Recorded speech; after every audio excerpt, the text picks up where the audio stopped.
রাত আনুমানিক 2টার সময় আমরা গোয়েন্দা তথ্যের ভিত্তিতে একটি বিশেষ টাস্কফোর্স অভিযান পরিচালনা করি।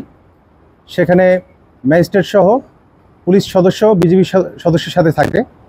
তো গতকাল রাত 2টার সময় আমরা গোয়েন্দা তথ্যের ভিত্তিতে সুনামগঞ্জ সদর উপজেলার রঙ্গরছড়া ইউনিয়নে একটি মাদ্রাসার পাশে একটি টিন শেড গোডাউনে আমরা ভারতীয় অবৈধ পণ্য, শাড়ি, কসমেটিক্স,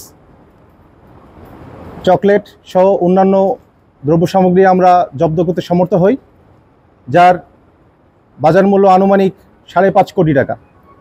তো এই যে অভিযান, সেটি আমরা গত 1 মাসে RICL TMX যুগের পর যুগ স্থাপনা থাকে মজবুত।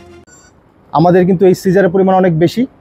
গত 1 মাসে আমাদের 14.5 কোটি টাকার মূল্যের সিজার করতে 28 বিজিবি ব্যাটালিয়ন সমর্থ হয়।